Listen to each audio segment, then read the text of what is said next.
Mi familia llamaba a mi hija adoptiva niña temporal.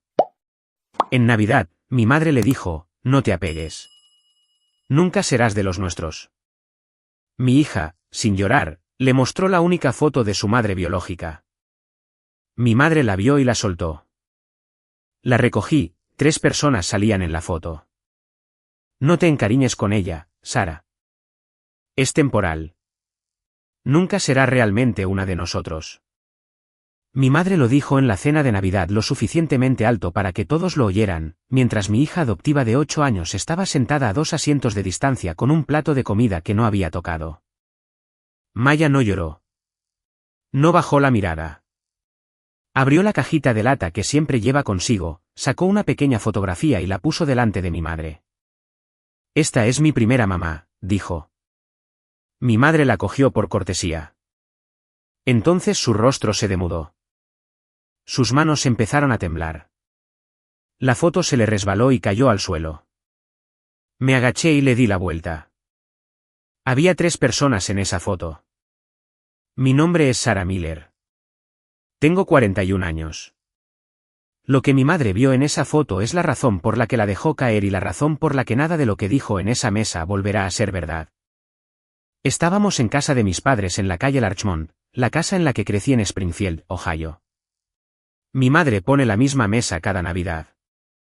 Los platos buenos, las servilletas de tela que plancha la noche anterior. Mi padre a su derecha con una copa de vino que nunca se termina. Mi hermano Michael y su mujer enfrente de mí. Y ese año, una silla plegable al final que no hacía juego con las demás porque mi madre había contado los asientos y decidido quiénes eran los verdaderos invitados. Esa silla plegable era para Maya. Tenía 8 años. Había sido mi hija legal y completamente desde febrero de 2023, casi 3 años.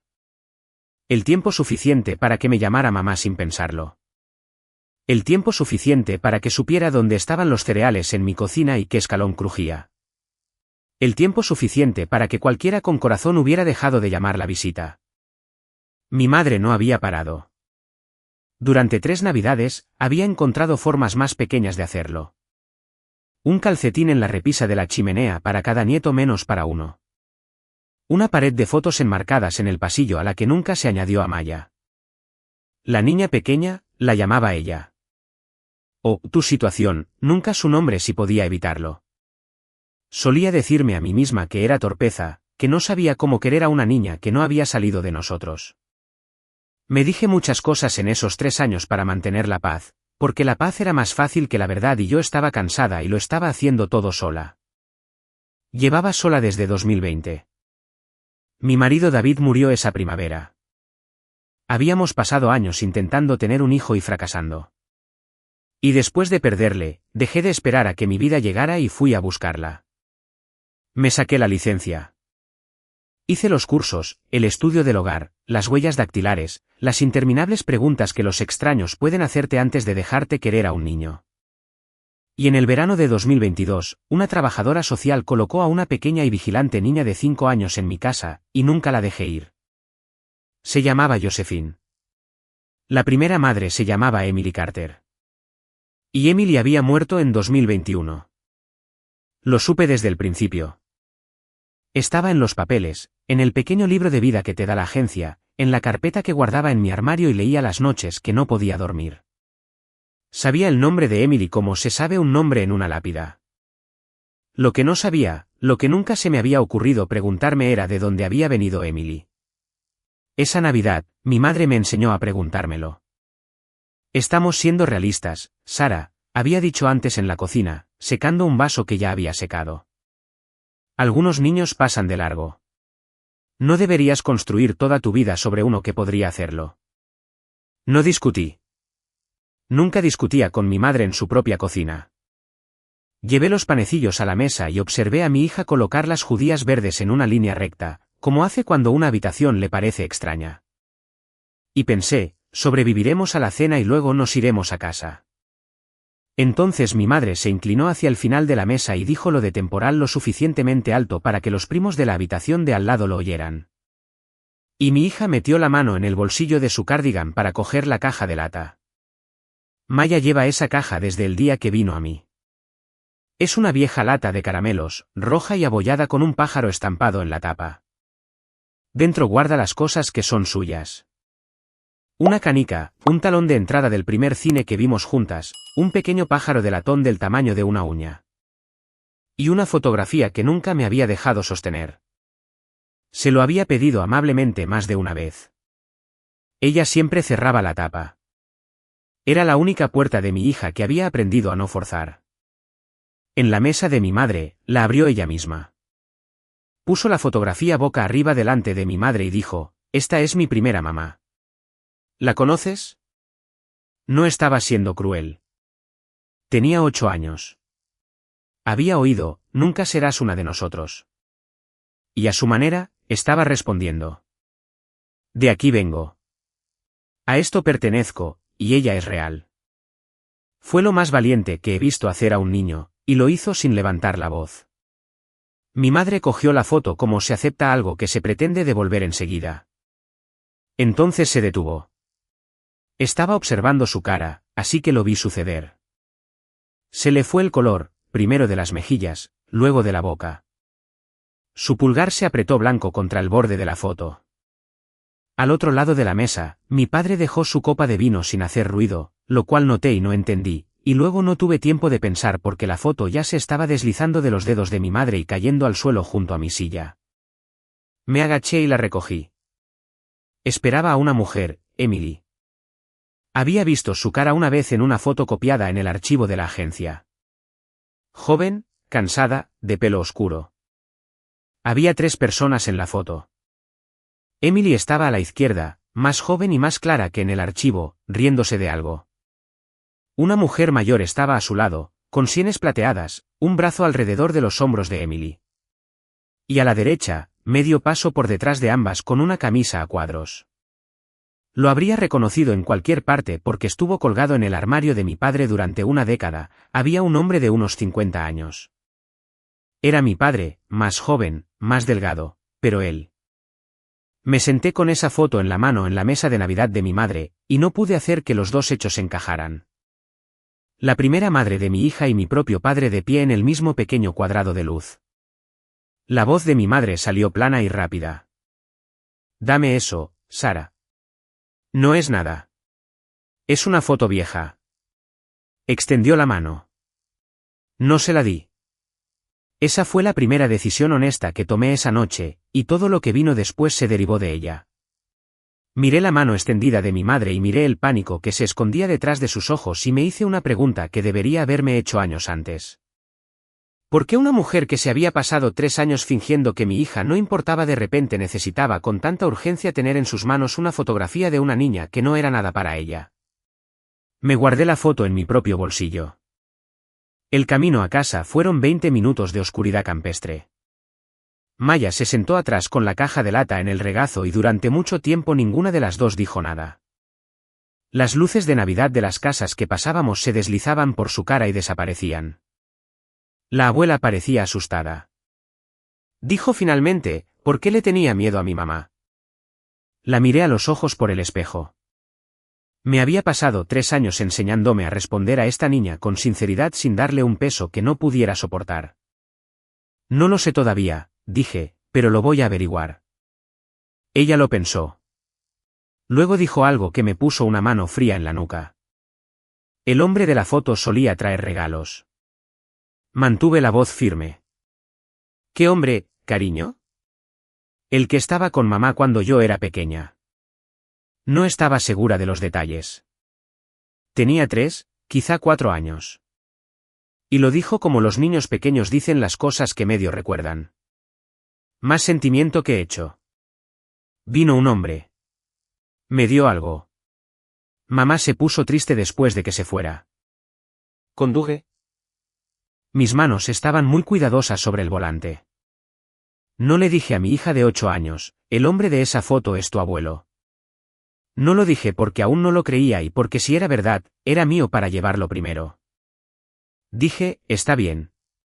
Gracias por decírmelo. Y la observé por el espejo, con una pequeña mano apoyada en la tapa de la lata, y comprendí que fuera lo que fuera, ya estaba en mi casa. En casa, después de que se durmiera, llamé a mi madre. Quiero ser honesta sobre el porqué. Una parte de mí quería darle la oportunidad de hacerlo pequeño, de decir que era algún primo, alguna coincidencia, algún hombre que solo se parecía a papá en una mala foto. Quería que me convencieran de lo contrario. No me convenció. Hizo lo contrario. Sara, es tarde y estás haciendo un mundo de la nada. Su voz había recuperado su pulcritud. Esa mujer, Eleanor, no tiene nada que ver con nosotros. Déjalo estar. Me quedé en mi cocina con el teléfono pegado a la oreja, y sentí que el suelo se inclinaba muy ligeramente, como lo hace justo antes de que entiendas algo. No había dicho un nombre. No había descrito a la mujer de la foto. Había 3 personas en esa foto y no le había dicho a mi madre por cuál estaba preguntando. ¿Quién es Eleanor? Dije. Hubo un silencio en la línea con una forma definida. Entonces mi madre dijo, «Buenas noches, Sara». Y colgó. Me quedé allí un rato. Luego hice lo que siempre hago cuando no puedo dormir. Fui al armario y saqué la carpeta de Maya, la que había leído 100 veces. Madre biológica, Emily Carter, fallecida. La leí de nuevo como si se me hubiera pasado algo. No se me había pasado nada. El archivo no decía casi nada sobre el origen de Emily. Historial materno limitado. Había leído esa palabra una docena de veces y había pensado qué significaba que la agencia no lo sabía. Esa noche, por primera vez, me pregunté quién se había asegurado de que siguiera siendo limitado. Hacia la 1 de la madrugada, me di cuenta de la luz. La casa de mis padres está a 1 milla de la mía, por la misma carretera. Y desde la ventana de mi habitación trasera, puedes ver las ventanas de su piso de arriba a través de los árboles cuando no hay hojas. La luz del estudio de mi padre estaba encendida. A la 1 de la madrugada de la noche de Navidad, mi padre, un hombre que se acuesta a las 9:30 todos los días de su vida, estaba despierto. Me quedé en la ventana y lo observé durante mucho tiempo. Una vez su silueta se cruzó delante de ella, sosteniendo lo que parecía un teléfono en la oreja. No pude oír nada, por supuesto. Al día siguiente, a mi hermano se le escapó algo que me dijo de que había tratado esa llamada. Pero yo aún no lo sabía. Esa noche, solo observé la luz y pensé en mi padre sin decir nada en la mesa y dejando su copa. Y me hice la segunda pregunta de la larga lista que estaba a punto de construir. Si la foto no era nada, ¿por qué nadie en esa familia dormía? A la mañana siguiente, le pregunté a Maya si podía mirar dentro de la caja de lata. Lo hice con cuidado. Esa caja era el único lugar del mundo que le pertenecía solo a ella, y nunca la había abierto sin ella. Se lo pensó, sentada con las piernas cruzadas en su cama con el pijama puesto. Y luego dijo, «Puedes mirar, pero tienes que volver a poner todo exactamente como estaba». Exactamente, le prometí. Lo volcó todo sobre la colcha, la canica, el talón de la entrada, un triángulo de papel doblado que resultó ser una página arrancada de su libro de vida, suave en los pliegues por el manoseo. Y el pequeño pájaro de latón, no más grande que mi uña, gastado y liso por el lomo donde los dedos de una niña lo habían frotado durante años. Cogí el pájaro. ¿De dónde ha salido esto? Me lo dio mamá. Se refería a Emily. Dijo que se lo dio su mamá y que se supone que debo guardarlo a buen recaudo y dárselo a mis propios hijos algún día. Lo dijo muy seria. Como se repite una instrucción que has prometido cumplir. Su mamá se lo dio. Emily tenía una madre. Por supuesto que la tenía. Todo el mundo la tiene, pero nunca me la había imaginado. En 3 años, había pensado en Emily como un principio sin nada detrás. Ahora había una mujer que había sostenido este mismo pájaro y lo había presionado en la mano de su hija. Le di la vuelta al pájaro. En la parte inferior, gastadas casi por completo, había unas iniciales arañadas. No pude leerlas con esa luz. Me dije que miraría más tarde, lo dejé y cumplí mi promesa. Volví a poner todo exactamente como estaba, la canica, el talón, la página doblada, el pájaro, y cerré la tapa con el pájaro estampado encima. Y me senté un momento con la mano plana sobre la lata. El pájaro de la tapa y el pájaro de dentro eran el mismo pájaro. No me había dado cuenta en 3 años. Había elegido una caja con el pájaro de su propia madre, o alguien la había elegido por ella, y yo nunca había mirado lo suficientemente de cerca para verlo. Había tantas cosas que nunca había mirado lo suficientemente de cerca para ver. Mamá, dijo Maya. La mamá de mi primera mamá sigue viva. No lo sé, dije. ¿Quieres que lo averigüe? Asintió pequeña y rápida. Y luego cogió su canica y empezó a rodarla por la colcha como si la conversación hubiera terminado porque tenía 8 años y los niños de 8 años solo pueden sostener las preguntas enormes durante unos segundos antes de que necesiten volver a ser niños. Fui a la cocina y escribí 2 palabras en mi teléfono. Eleanor Carter. El apellido de Emily era Carter. Mi madre había dicho Eleanor Internet, que no se preocupa por la paz familiar de nadie, me dio un obituario en unos 4 segundos. Eleanor Carter murió en 2018 a los 55 años en un pueblo a 1 hora y media al sur de nosotros, cerca de Cincinnati. Y allí, en la pequeña letra gris que las familias escriben cuando alguien muere, estaba la frase que lo cambió todo. Le sobrevivieron, decía, su hija Emily Carter y su hermana Frances Baker. Lo leí 3 veces. Eleanor era la madre de Emily. Eleanor era la mujer de pelo plateado de la fotografía, la que tenía el brazo alrededor de la primera mamá de mi hija, lo que significaba que Eleanor era la abuela de Maya, su abuela de sangre real, y había muerto 4 años antes de todo esto, a 1 hora y media del pueblo donde la había criado. Y mi propio padre estaba de pie junto a ella en una fotografía que mi hija llevaba en una caja de caramelos. Puse el teléfono boca abajo en el mostrador. Todavía no sabía que era mi padre para estas mujeres. Solo sabía que estaba en la foto y que mi madre conocía el nombre de Eleanor lo suficientemente bien como para decirlo antes de que yo pudiera preguntar y que en algún lugar a 1 hora y media al sur de mí había una mujer llamada Frances Baker que había enterrado a su hermana y podría saber por qué. Esa noche le di la vuelta a la fotografía y miré el reverso por primera vez bajo una luz real. Alguien había escrito en ella con tinta azul desvaída por el tiempo. Eie Milouse Dainer. ¿Primavera? Eie, Eleanor y Emily. 2 nombres para 3 personas. Quien lo escribió había nombrado a las 2 mujeres y había dejado al hombre fuera por completo, como si no estuviera allí mismo con su camisa a cuadros, o como si alguien se hubiera asegurado de que su nombre nunca se escribiera. Mi hermano me llamó a la tarde siguiente. Michael es 3 años más joven que yo y se ha pasado toda la vida siendo el favorito de nuestros padres y su portavoz, un trabajo que parece disfrutar. Oye, dijo con la voz cuidadosa que usa cuando le han enviado. Mamá está bastante disgustada.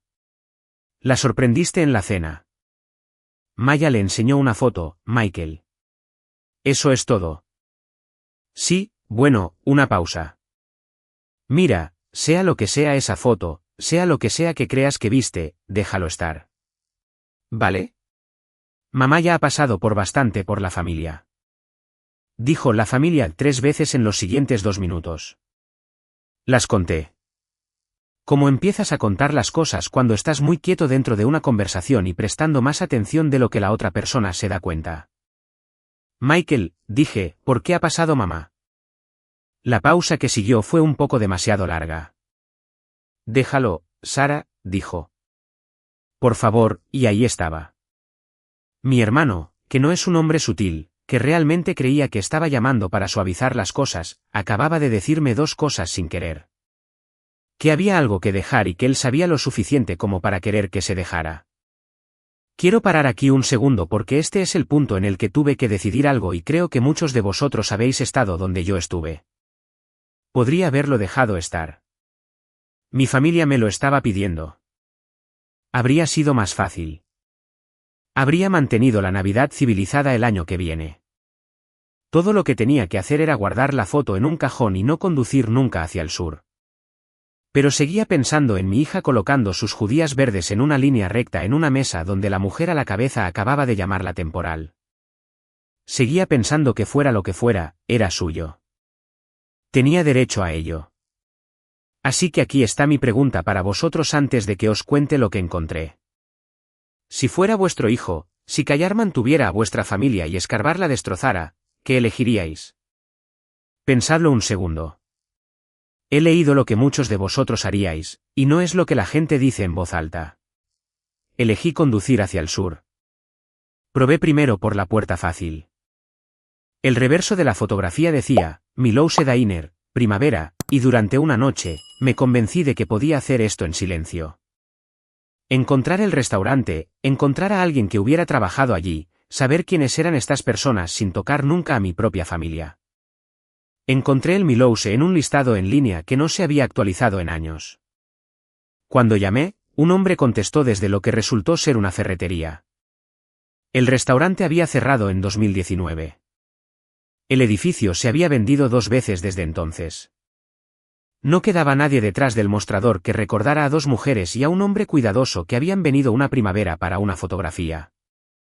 Los callejones sin salida tienen una forma de señalarte a algún sitio. Si nadie en el restaurante podía decírmelo, quedaba exactamente un nombre en ese obituario. ¿Quién podría? Encontré a Frances Baker a través de la funeraria que aparecía en el obituario y con un poco de paciencia. Le dejé un mensaje que solo decía que creía que su hermana había conocido a la madre de mi hija y si podíamos hablar. Me devolvió la llamada esa misma tarde. Su voz era seca y firme, una mujer mayor que había dejado de sorprenderse por las cosas. Será mejor que vengas aquí, dijo. Hay muchas cosas que tu padre nunca te contó. No había mencionado a mi padre. Dejé a Maya con mi vecina Ruth, una profesora jubilada 2 puertas más abajo a la que Maya adoraba, y conduje los 90 minutos hacia el sur en una mañana gris de enero con una copia de la fotografía en el asiento del pasajero. Había dejado la original en casa, en la caja de lata donde pertenecía. Frances vivía en una pequeña casa de ladrillo con un porche, y me estaba esperando en él cuando llegué, una mujer de 65 años con un grueso cardigan, observándome subir por el camino con una expresión que no pude leer hasta que me acerqué. Entonces la entendí. Estaba estudiando mi cara. Bueno, dijo, tiene su mandíbula. Me preguntaba si alguno de vosotros llamaría alguna vez a mi puerta. Dentro, su casa estaba llena de fotografías. Y en la pared junto a la cocina, en un pequeño marco, había una foto de una mujer de pelo plateado que ahora reconocí, Eleanor. Y al lado del marco, en un estante, había un pequeño pájaro de latón. El mismo pájaro, gastado de la misma manera. Debo habérmelo quedado mirando porque Frances siguió mi mirada. Nuestra madre tenía un par de ellos, dijo. Eleanor se llevó uno cuando se casó. Se lo dio a Emily cuando nació. Me miró. Tu niña lo tiene ahora. Lo guarda en una caja, dije. Se lo va a dar a su propio hijo algún día. Alguien se lo dijo. Frances cogió su propio pájaro y le dio la vuelta. Y recordé las iniciales gastadas en la parte inferior del de Maya, las que me había dicho que leería más tarde y nunca lo había hecho. Frances me tendió el suyo. Arañadas en el latón, casi desaparecidas, había 2 letras. E.C. Eleanor Carter. Las mismas letras estaban en la parte inferior del pájaro en la caja de lata de mi hija a 100 millas al norte, y yo había sostenido esa caja 1000 veces, y nunca había mirado lo suficientemente de cerca para leer las iniciales de una mujer muerta en lo único que le había dejado a su nieta. Ambas los marcaron, dijo Frances, para que las niñas siempre supieran de qué familia venían. Dejó el pájaro. Es curioso, las cosas de las que la gente se asegura y las que no. Frances se volvió hacia la ventana por un momento. Cuando se volvió, sus ojos estaban húmedos, pero su voz no cambió. Esa sería Emily. Ella habría dicho eso. Nos sentamos a la mesa de su cocina, y me contó la historia que había conducido 90 minutos para escuchar, y fue peor y más triste que cualquier cosa que hubiera imaginado en el camino. Mi padre y Eleanor. Había durado años, en los años 80 y 90, cuando yo era una niña en esa casa de la calle Larchmont. Él estaba casado. Él era, dijo Frances, siempre cuidadoso. Cuidadoso era la palabra a la que seguía volviendo. Y lo dijo como una herida. Era un hombre respetado, dijo. Un director, el profesor favorito de todos. Era muy bueno siendo 2 cosas a la vez. Juntó las manos sobre la mesa. Mi hermana se pasó la mayor parte de 30 años esperando a un hombre que nunca la eligió a la luz del día. Deslicé mi copia de la fotografía sobre la mesa. ¿Sabe quién la tomó? Frances apenas la miró. Yo, dijo. Milhouse Dainer, una primavera. La única vez en años que los tres estuvieron juntos en una habitación. Escribí sus iniciales en el reverso después. Una pausa. 2 iniciales, e hice nunca escribí la suya. Vieja costumbre. Aprendes a no poner el nombre de ese hombre junto al de mi hermana por escrito. Me miró fijamente. A él le gustaba así. Sin nombres, nada que pudieras sostener. Pensé en una nota que aún no había encontrado, guardada en un cajón cerrado con llave a 100 millas al norte, y aún no conocía sus palabras, pero ya sabía de qué hombre serían. Me senté con mi copia de la fotografía sobre la mesa entre nosotras, y me obligué a hacer la pregunta que había conducido todo este camino para hacer. Frances, la mujer más joven de la foto, Emily. Puse mi dedo cerca de su cara en la copia. ¿Quién era su padre? Frances me miró durante un largo momento. Y creo que estaba decidiendo si realmente no lo sabía o si solo necesitaba oír a otra persona decirlo en voz alta. Emily era de ellos, dijo. La niña de tu padre, de Eleanor y de él. Lo dijo claramente, sin dramatismo, lo que de alguna manera hizo que impactara más. Enviaba dinero. Aparecía un puñado de veces a lo largo de los años con algo envuelto en una bolsa. Y nunca en toda su vida llamó a esa niña su hija donde alguien pudiera oírlo. La cocina estaba muy silenciosa. En algún lugar, un reloj hacía tic-tac.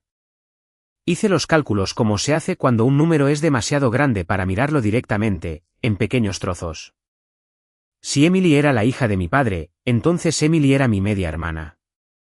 Y si Emily era mi media hermana, entonces la hija de Emily, Maya, la niña que mi madre había llamado temporal, la niña que nunca sería realmente una de nosotros. Maya era la nieta de mi padre por sangre, su propia sangre. La más legítima de todos nosotros era la niña de la silla plegable. No le dije nada de eso a Frances. Me quedé muy quieta y dejé que se ordenara. Y lo que me sorprendió, lo que quiero ser honesta, fue que bajo la conmoción, hubo un estallido de algo casi como furia en nombre de mi hija, porque ahora entendía que la mujer a la cabeza de esa mesa no había sido fría con una extraña. Había sido fría con la propia sangre de su marido, y había hecho que mi hija se sentara en la silla equivocada por ello. Hay una cosa más, dijo Frances. Se levantó, fue a un cajón y volvió con una fotografía de una niña pequeña, de 3 o 4 años, de pelo oscuro, riendo. Me costó un segundo. Entonces me golpeó en el pecho porque conocía esa cara. Era Maya. Era la cara de mi Maya en una foto tomada antes de que yo la conociera. Esa es la niña de Emily, dijo Frances. Esa es Josephine. Puse la mano plana sobre la mesa. Emily le escribió, ¿sabes? Dijo Frances en voz baja. Al final, cuando se puso enferma. Me miró. Él nunca respondió. Conduje a casa en la oscuridad y me pasé mi propia salida, lo que nunca he hecho en 20 años en esa carretera porque estaba en otro lugar por completo, releyendo 3 años de mi vida con una luz sostenida detrás de ellos. Cada pequeña crueldad se reordenaba mientras conducía. El calcetín que nunca se colgó. La pared de fotos a la que nunca se añadió a Maya. La frialdad cuidadosa y paciente de mi madre, que me había pasado 3 años excusando como torpeza. No había sido torpeza. Había sido la frialdad exacta y dirigida de una mujer que miraba a una niña que era la prueba viviente de lo único que se había pasado su matrimonio enterrando. Cada vez que mi madre decía, tu situación en lugar del nombre de Maya, había estado protegiendo una mentira. También volvieron otras cosas, y cada una impactó de manera diferente. Ahora, la primera Navidad, cuando mi madre había mirado a Maya un poco demasiado tiempo y me había preguntado con esa voz suave si realmente sabía de dónde venía. Lo había tomado como una maldad ordinaria. Ahora oía el miedo debajo, una mujer mirando una cara pequeña y medio reconociendo algo en ella y necesitando desesperadamente creer que estaba equivocada. Mi padre, que evitó estar solo en una habitación con su propia nieta durante 3 años, que se iba a la cocina en el momento en que Maya se subía a un sofá cerca de él. Lo había interpretado como un anciano que no se le daban bien los niños. Se le habían dado bien los niños durante 40 años. No estaba evitando a una niña. Estaba evitando un espejo. Y debajo de la ira, en la parte tranquila, Seguía volviendo a una pregunta más pequeña y fría. Porque había una cosa que no encajaba. Una cosa que había estado mal desde que Frances dijo, la niña de tu padre. De todos los niños de acogida del estado de Ohio, de todos los hogares de todos los condados, de alguna manera había acabado con esta, con la hija de Emily, con la nieta de mi padre. La probabilidad de eso es casi nula. Casi. Llamé a la agencia la semana siguiente y pedí hablar con la trabajadora social que se había encargado de la colocación de Maya. Se llamaba Patricia Evans, y había sido amable conmigo en 2022, y todavía se acordaba de nosotras dos.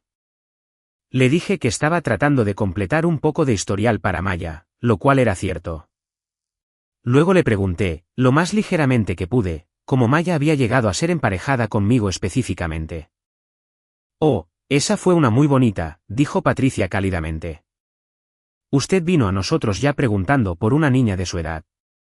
Alguien la había orientado hacia la acogida, si no recuerdo mal, y su hogar venía muy recomendado. Una persona muy respetada en la comunidad intercedió por usted, dijo que sería exactamente la persona adecuada para una niña como ella. Hizo una pausa. No suele ser tan fácil. Fue casi como si estuviera destinado a ser. Le di las gracias, colgué el teléfono y me senté en mi coche en el aparcamiento de la clínica donde trabajo y no me moví durante un rato. Alguien me había orientado hacia la acogida. Una persona respetada en la comunidad había intercedido. Pensé en los meses antes de obtener la licencia en 2021 y 2022, cuando todavía estaba en carne viva por la pérdida de David. Pensé en quien me había animado suave y constantemente a hacerlo, quien había dicho más de una vez con esa tranquila voz de director, Sara, serías tan buena para un niño que lo necesita. ¿Por qué no lo investigas? Mi padre lo había hecho. No tenía pruebas. Todavía no. Lo que tenía era una forma, y la forma era monstruosa, y necesitaba estar segura antes de permitírmelo creer, porque significaba que mi padre no solo había fallado a Emily y había permanecido en silencio. Significaba que se había metido en mi dolor y lo había utilizado, que había dirigido silenciosamente a la hija de su propia hija moribunda a mi casa, la había mantenido en la familia, cerca, donde pudiera verla crecer, y luego se había sentado a la cabeza de ninguna mesa. Y no había dicho nada mientras su esposa llamaba a esa niña temporal. Quiero deciros que me enfrenté a él ese día. No lo hice. Fui a casa, le preparé la cena a mi hija y la vi dibujar en la mesa de la cocina como hace todas las noches. Y traté de parecer una mujer cuya comprensión total de su padre no acababa de desmoronarse. Estaba dibujando 3 figuras de palo. Lo hace mucho. ¿Quién es este? Le pregunté sentándome a su lado.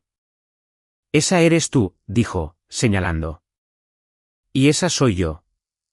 Su rotulador se cernió sobre la tercera figura, un poco apartada de las otras dos. Y ese es. No sé quién es el tercero todavía. Miré ese dibujo durante mucho tiempo. 3 personas, una de ellas un poco apartada. Mi hija había estado dibujando una versión de esa fotografía una y otra vez durante años, y ninguno de nosotros había entendido que estábamos viendo a una niña tratando de completar un cuadro del que no tenía todas las piezas. Lo averiguarás, dije. Mi voz salió bien. ¿Tienes tiempo? Se apoyó en mi costado. ¿Puedo quedarme contigo? Preguntó. Lo había preguntado antes de diferentes maneras. A la hora de dormir y en el coche, la gran pregunta subyacente de toda su pequeña vida. Puedes quedarme conmigo para siempre, dije. Eso ya está decidido. Nadie puede cambiarlo. Asintió como una persona que archiva un hecho y volvió a su dibujo y dejó la tercera figura en blanco. Unos días después, en medio de la cena, puse a prueba a mi padre. No pude evitarlo. Estábamos todos en casa de mis padres, un domingo normal, todos fingiendo que la Navidad no había ocurrido. Esperé a que hubiera un momento de calma. Y dije a la ligera, untando un panecillo. Es curioso cómo funcionan las cosas, ¿no, papá? Como Maya acabó viviendo a una milla de ti. Mundo pequeño. Mi padre no levantó la vista de inmediato. Es un hombre que nunca se queda sin algo cálido y apropiado que decir. Es lo que le convirtió en un director querido durante 40 años. Y durante un segundo completo, no tuvo nada. Miró su plato. Luego dijo, mundo pequeño. Y cogió el agua. Y vi a mi madre mirarle. Y supe que tenía mi respuesta en su silencio. Lo que todavía no tenía era algo que pudiera sostener en mi mano. Lo conseguí 2 semanas después. Y lo conseguí porque mi padre se derrumbó. Fue un pequeño derrame cerebral a mediados de febrero. Se recuperó. Volvió a hablar en cuestión de días, inestable pero el mismo. Pero durante un tiempo, asustó a todos. Y en la confusa situación, mi madre hizo una cosa muy de mi madre. Había un banquete en abril, uno grande, una cena que el distrito escolar iba a organizar para honrar a mi padre por 40 años de servicio. 40 años formando a nuestros hijos, decía la invitación. Mi madre había ayudado a planificarlo durante meses. Y con mi padre en una cama de hospital, su primer pensamiento claro una vez que el médico dijo que viviría fue el banquete. Sigue adelante, me dijo en el pasillo del hospital, enderezando el cuello de un hombre que apenas estaba despierto. Tu padre lo querría. Seguimos sonriendo, Sara. Mantenemos la cabeza alta. Luego me pidió que le hiciera un favor. Alguien tenía que ir a la casa y ordenar el estudio de mi padre antes del banquete por si venía gente, por si había fotografías que el distrito quisiera. Dijo que no podía enfrentarse a ello. ¿Lo haría yo?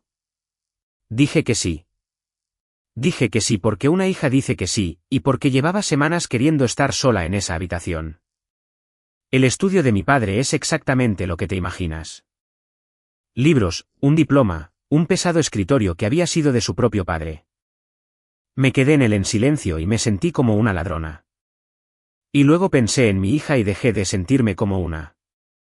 La mayor parte del escritorio era normal, pero el cajón inferior de la izquierda estaba cerrado con llave y no había ninguna llave en ninguno de los lugares obvios, lo que en sí mismo es una especie de respuesta. Nadie cierra con llave un cajón que no contiene nada. Finalmente encontré la llave pegada a la parte inferior de la lámpara del escritorio, que es donde mi padre ha escondido cosas toda mi vida, incluyendo una vez mis propios regalos de Navidad. Dentro del cajón había un fajo de cartas sujetas con una goma elástica, y debajo de ellas, una pequeña pila de recibos de papel, y debajo de ellos, una sola nota doblada con la letra de mi padre. Me senté en el suelo del estudio de mi padre y leí las cartas de su hija para él. Había años de ellas. Las primeras eran casi alegres. Una joven escribiendo a un padre que aparecía de vez en cuando preguntando por su salud, contándole pequeñas noticias. Con los años, cambiaron. Se hicieron más cortas. Se hicieron más duras. Dejó de preguntar por su salud y empezó a pedir ayuda. Dinero al principio, luego, cerca del final, no dinero. La última estaba fechada a principios de 2021. Su letra se había vuelto fina y temblorosa, y al leerla comprendí que había estado muy enferma cuando la escribió. Era corta. Decía que no le quedaba mucho tiempo. Decía que no quería nada para ella. Decía, si no la reclamas, al menos asegúrate de que la cuiden. Por favor, es una buena chica. Se le acaba el tiempo de acogida y a mí se me acaba todo. Solo asegúrate de que acabe con alguien que se quede. Asegúrate de que la cuiden. Me senté en el suelo y leí esa palabra cuiden. Y luego pensé en mi madre a la cabeza de la mesa diciendo temporal. Y tuve que dejar la carta y apretar el dorso de la mano contra la boca y simplemente respirar un minuto en esa habitación silenciosa porque a la misma niña la habían llamado ambas cosas las dos personas que más deberían haberla querido. Y solo una de ellas había tenido razón. Luego cogí los recibos y los recibos eran la prueba. Eran talones de giro postal. Años de ellos, pequeñas cantidades enviadas por correo a Emily, mi padre, enviando dinero a la hija que nunca nombró. La forma cuidadosa en que un hombre cuidadoso lo hace sin un registro bancario, sin un rastro de papel con su firma. Había guardado los talones de todos modos. Creo que los hombres como mi padre no pueden evitar guardar recibos, incluso los que los condenan. Y la nota, la única nota doblada de su puño y letra, sin fecha, metida en el fondo, 4 palabras que no he podido olvidar. Dirígela a Sara. Silencio, sin nombres. Quiero ser cuidadosa aquí porque he tenido meses para entender qué es esa nota y qué no es. Mi padre es un director jubilado. Se había pasado 40 años trabajando junto a los servicios infantiles del condado. Es parte del trabajo, informas. Te sientas en las reuniones. Conoces a la gente. No podría haber entrado en una oficina y reclamado a su nieta. En el segundo que lo hiciera, toda la cuidadosa mentira de su vida se habría descubierto. Así que hizo lo único que un hombre como él podía hacer. Empujó a una hija en duelo, yo, hacia la acogida. Hizo una llamada telefónica, un hombre respetado intercediendo discretamente por un buen hogar. Y dirigió a la hija de Emily a mi casa, lo suficientemente cerca para vigilar, lo suficientemente lejos para negar. Dirígela a Sara. Silencio. Sin nombres. Él había diseñado la única cosa buena de toda esta historia. Que Maya viniera a mí. Y lo había hecho no por amor a ella, sino para no tener que decir nunca su nombre. Así que os preguntaré lo que me pregunté a mí misma sentada en ese suelo. ¿Un hombre así está tratando de hacer algo bien? ¿O es solo un cobarde que encontró una manera de guardar su secreto y su conciencia al mismo tiempo? He dudado mucho. Todavía lo hago.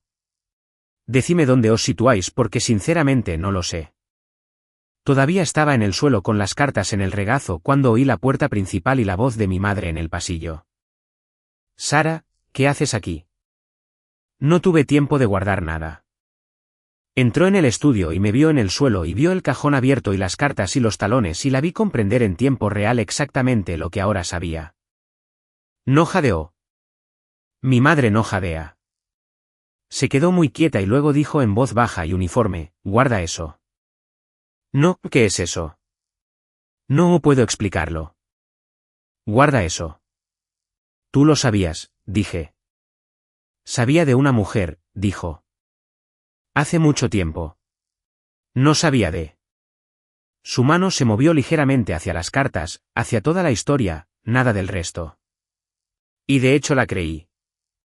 Eso fue lo extraño y frío. Creí que mi madre había sabido durante 30 años sobre Eleanor y la había odiado por ello y nunca había sabido que la niña a la que había estado excluyendo de las fotos familiares era la propia nieta de su marido. Había sido cruel con Maya por instinto porque Maya era un cabo suelto sin saber nunca a qué estaba atado el cabo. Lo que significaba que justo allí en ese estudio con las cartas entre nosotros, mi madre se enteró de la verdad por primera vez, al mismo tiempo que yo. La vi asimilarlo. Y quiero que entendáis lo que hizo con ello porque esta es la parte que no puedo perdonar. Miró las cartas. Miró los recibos.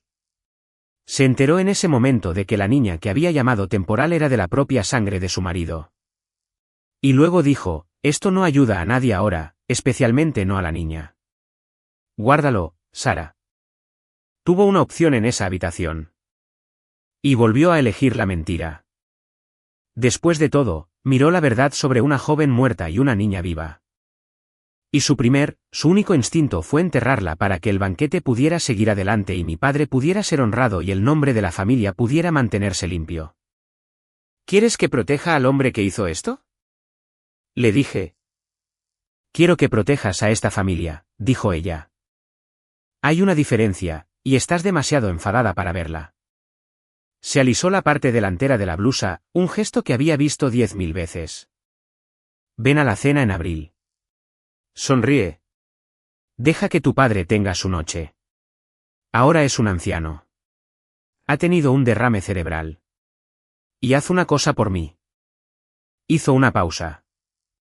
Deja a la niña en casa solo por esa noche. No es el lugar para ella. Deja a la niña en casa. Ahí estaba. Mi madre sosteniendo un fajo de cartas que probaban que esa niña le pertenecía más que a ninguno de nosotros, pidiéndome que la escondiera una vez más. Estaré allí, dije. No dije que dejaría a Maya en casa. Mi madre oyó lo que quería oír, como siempre lo ha hecho.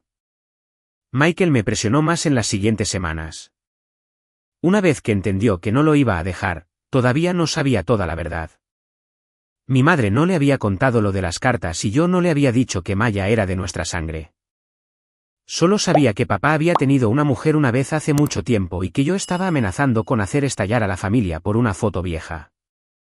Así que no era perfecto, dijo Michael por teléfono exasperado. Así que hubo alguien hace décadas. ¿Quieres arruinar toda la vida de un hombre, toda su reputación en su propia cena de jubilación por eso? Es más que eso, Michael. Siempre es más que eso contigo. Y colgó. Le dejé seguir pensando que era menos de lo que era. Guardé esa carta de que Maya era de nuestra propia sangre. Y no la jugué. Ni con Michael, ni con nadie, porque había descubierto dónde tenía que jugarse. Llamé a Frances Baker y le pedí que viniera a Springfield el segundo sábado de abril. Hay una cena, le dije. Para mi padre, 40 años de servicio. Todo el pueblo va a estar allí diciéndole lo buen hombre que era. Hice una pausa. Creo que es hora de que alguien en esa sala sepa de Eleanor, y creo que debería ser su hermana quien lo diga. Frances se quedó en silencio por un momento. Luego dijo, debo llevar el pájaro. No se lo había pedido, pero lo entendí. Su pájaro y el pájaro de Maya, el par de ellos, las dos mitades de lo que mi padre se había pasado la vida manteniendo separadas. Trae el pájaro, dije. El banquete fue en el antiguo instituto donde mi padre había sido director. En el gimnasio que decoraron con una pancarta que decía 40 años formando a nuestros hijos. Había mesas redondas y un podio y una presentación de diapositivas de mi padre a través de las décadas. Joven y luego no. Siempre sonriendo, siempre con una mano en el hombro de algún estudiante. Estaba lo suficientemente bien como para estar allí, sentado en la mesa principal, más delgado que en Navidad, pero él mismo, aceptando el amor del pueblo como un hombre que se lo había ganado. Mi madre estaba radiante, la anfitriona perfecta, moviéndose de mesa en mesa. Me vio entrar. Luego vio quién me cogía de la mano. Había traído a Maya. Quiero deciros lo que estaba pensando. Entrando en ese gimnasio con mi hija porque no era venganza. Había tomado una decisión en el camino, observando a Maya en el espejo con su vestido bueno, sosteniendo su caja de lata en el regazo porque no se separaría de ella. Decidí que pasara lo que pasara en esa sala, el objetivo no era destruir a mi padre. El objetivo era que mi hija nunca más se sentara en la silla equivocada en una sala llena de mi familia. Iba a entrar por la puerta principal con su vestido bueno y a pertenecer allí en voz alta delante de todos. Tomamos nuestros asientos. El programa comenzó. Un antiguo alumno habló. Luego el superintendente se levantó y dijo cosas cálidas y sinceras. Y cerca del final dijo, durante 4 décadas, George Miller se aseguró de que ningún niño de este distrito se quedara atrás. Y la sala aplaudió. Y sentí la mano de Maya en la mía y no aplaudí. Frances entró durante los aplausos y se quedó al fondo. El problema empezó, como suelen empezar estas cosas, por algo pequeño. Durante la parte de la recepción, cuando la gente estaba de pie y socializando, una mujer de la junta escolar encontró a mi madre cerca de la mesa principal y dijo algo amable sobre la familia, sobre lo maravilloso que era ver a toda la familia Miller reunida después del susto de George. Y mi madre, radiante frente a un pequeño círculo de invitados, dijo lo que acabó con todo. Siempre hemos estado unidos, dijo. Siempre hemos sabido exactamente quién pertenece a esta familia. No había planeado el momento, pero Frances estaba a 10 pies de distancia y lo oyó y no gritó. Solo dijo lo suficientemente claro como para que se oyera. De verdad, Carol. El círculo se giró. Lo siento, dijo mi madre con su voz de empresa. ¿Nos conocemos? No, dijo Frances. Pero enterré a mi hermana hace 4 años. Amó a su marido durante la mayor parte de 30 años, y él la mantuvo en la oscuridad todo el tiempo. Así que yo me lo pensaría 2 veces si fuera usted antes de decirle a una sala llena de gente que siempre supo exactamente quién pertenecía. Se podía sentir cómo se movía por la multitud, ese silencio particular que no es la ausencia de sonido, sino la presencia de todos decidiendo escuchar. La sonrisa de mi madre no se cayó tanto como se congeló. Y en la mesa principal, mi padre, que se había medio girado siguiendo la conversación, se quedó completamente quieto, como se había quedado quieto en Navidad cuando la foto cayó al suelo. Todos lo miraron. Eso es lo que pasa con una sala construida para honrar a un hombre. Cuando algo se rompe, todos los ojos en ella ya saben a dónde apuntar. Me levanté. No di un discurso. Me había prometido que no lo haría. Caminé hasta la mesa principal con la fotografía de Maya en una mano. La real, las 3 personas que había llevado en mi abrigo toda la noche, y la última carta de mi padre en la otra. Y las puse ambas sobre el mantel blanco delante de él, junto a su vaso de agua, donde pudiera verlas, y también la gente que estaba cerca. Esta es la primera madre de mi hija, dije en voz baja, tocando la foto. Se llamaba Emily, y este eres tú, papá, de pie junto a ella. Dejé la carta a su lado. Te escribió cuando se estaba muriendo. Te pidió que te aseguraras de que su niña acabara con alguien que se quedara. Hice una pausa. Así que la dirigiste a mi casa. Silencio. Sin nombres. Y luego te sentaste en tu propia mesa en Navidad y dejaste que tu esposa llamara a esa niña temporal.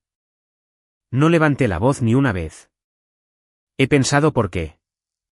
Creo que es porque me había pasado 3 años viendo a mi hija responder a la crueldad sin levantar la suya. Y ella me enseñó cómo. Mi madre cogió la carta. Ellen, también te escribió a ti de alguna manera, le dije a mi madre. Cada vez que la llamabas temporal, estabas describiendo a la propia nieta de tu marido. Miré a mi alrededor las caras congeladas. Esa niña en la silla plegable en Navidad es sangre de George. Es la única nieta de esta familia con la que está realmente emparentado por partida doble, y todos la hicisteis sentar aparte. Me volví hacia mi padre. Estaba mirando la fotografía, con la boca abierta. Di su nombre, papá, dije. Solo una vez. Nunca lo has hecho. Dilo. El gimnasio estaba en silencio. Las manos de mi padre estaban planas sobre el mantel. En algún lugar detrás de mí, una silla raspó y se detuvo. Mi madre decía mi nombre en voz baja y urgente y yo no la escuchaba y tampoco nadie más porque todos estábamos viendo a un hombre que se había pasado 40 años siendo llamado bueno decidir si le quedaba una sola palabra verdadera. No se defendió. Eso es lo que lo deshizo al final. No lo que dijo, sino lo que no pudo. Un hombre que se sale con la suya con palabras, y no tenía nada. Su silencio en esa sala hizo lo que ninguna acusación mía podría haber hecho. Todos los que estaban allí habían venido a celebrar a un hombre que nunca dejó atrás a un niño. Y lo vieron sentarse en silencio frente a una carta del niño que más había dejado atrás. Entonces, finalmente, en voz baja, dijo una palabra. Josephine. Mi hija, que se había acercado a mi lado y me había vuelto a coger la mano, miró al anciano de la mesa principal que acababa de decir su nombre por primera vez en su vida. Es la primera vez que lo usas, dije. Cogí la fotografía y la carta, cogí la mano de mi hija y salimos del gimnasio pasando junto a 100 personas que nunca más podrían desoír lo que habían oído. Nadie nos detuvo. Mi madre no nos siguió. Detrás de nosotras, oí que la sala empezaba a hacer ruido de nuevo. El zumbido bajo y terrible de un pueblo reorganizando lo que creía saber sobre un hombre. Nos subimos al coche. Maya se abrochó el cinturón de seguridad, sostuvo su caja de lata en el regazo y miró por la ventana durante un rato. ¿Ese hombre era realmente mi abuelo?, preguntó. Sí, dije. Lo era. Lo pensó. No era muy amable. No, dije, no lo era. Asintió, miró por la ventana y no pareció especialmente triste por ello. Y entonces comprendí algo que me quitó el resto de la ira.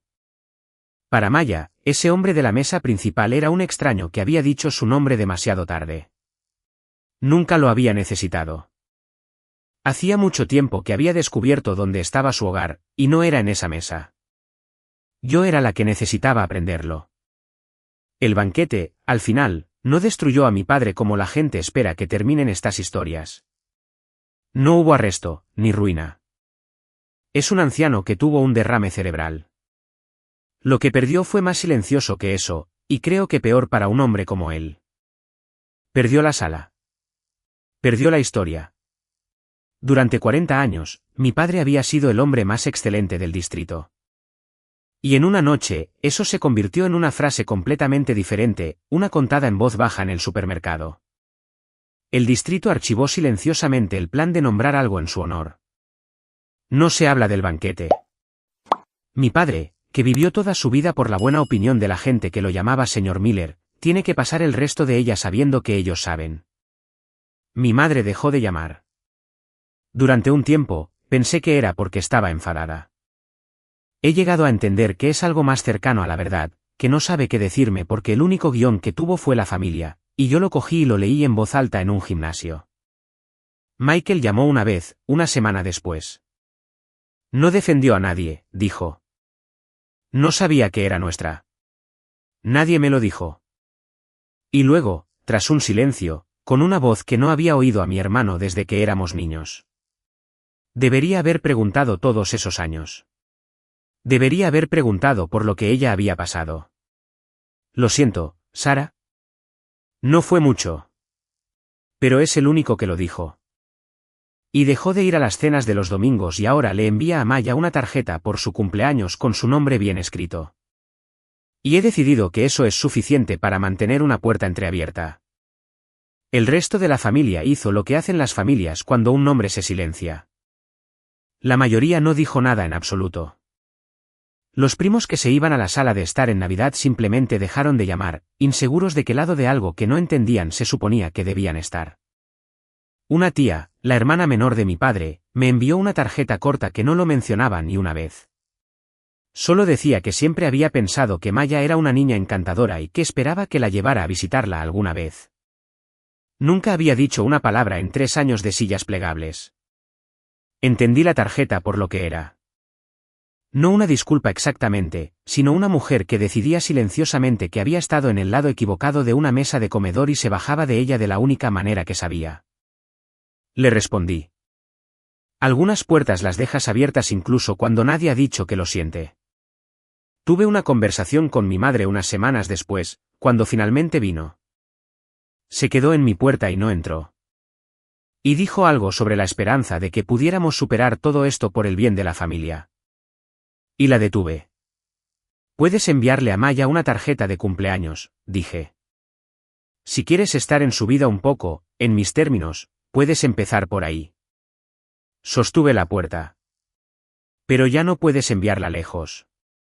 Esa parte se acabó. No discutió.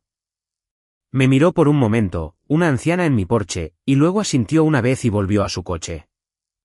No fue un perdón. No sé si llegará, pero fue un límite. Y había aprendido de una niña de 8 años a mantener uno sin gritar. Frances vino de visita en mayo, cuando los árboles estaban de nuevo llenos. Ella y Maya se sentaron en los escalones de mi patio trasero y Frances le contó pequeñas cosas verdaderas sobre Emily, que tenía una buena risa, que amaba los pájaros, que había sido amable. Observándolas, comprendí que no le había quitado nada a mi hija al exponer a mi padre. Le había dado algo, la hermana de una abuela, una risa en una historia. Una forma donde había habido un espacio en blanco. Antes de irse, Frances me puso algo en la mano. Era una carta más antigua que las que había encontrado, escrita por Emily a su propia madre años antes de enfermar, que Eleanor había guardado y Frances había conservado. Frances había marcado una línea. No quiero su nombre para ella, había escrito Emily, refiriéndose a mi padre. No quiero que crezca siendo una Miller, disculpada, escondida. Solo quiero que acabe con alguien que se quede. Alguien que se quede. Leí esa línea en los escalones de mi patio trasero en mayo y finalmente comprendí la forma de todo el asunto. Emily nunca había querido que su hija fuera reclamada por ese nombre, rescatada en él, hecha pertenecer por sangre.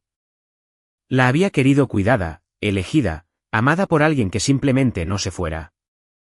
Y por algún accidente que mi padre había construido a partir de su propia cobardía, eso es exactamente lo que pasó. La dirigió hacia mí para guardar su secreto. Y al hacerlo sin querer, le dio a su nieta lo único que su madre había pedido, y él nunca podría ser. Alguien que se queda. Maya sigue dibujando a 3 personas en la mesa de la cocina. Pero hace unas noches, me senté a su lado y vi que la tercera figura ya no estaba en blanco. ¿Quién es esa? Le pregunté. Esa es mi primera mamá, dijo. Frances me enseñó cómo era cuando estaba feliz. Había dibujado a una mujer de pelo oscuro y una gran risa, de pie un poco apartada de las otras dos, Maya y yo en el medio, Pero no excluida, incluida. Terminada. Ahí está, dijo, tapando el rotulador. Ahora el dibujo está completo. Miré a las tres en el papel, yo, mi hija y la mujer que la había querido cuidada. Estuvo completo el día que llegaste a casa, dije. Se apoyó en mi costado como hace ella y nos quedamos allí mientras la luz se iba por la ventana de la cocina y ninguna de las dos dijo nada más porque no había nada más que decir. Ahora guarda el dibujo en la caja de lata, doblado pequeño junto al pájaro de latón que una vez sostuvo la madre de su madre. 3 personas.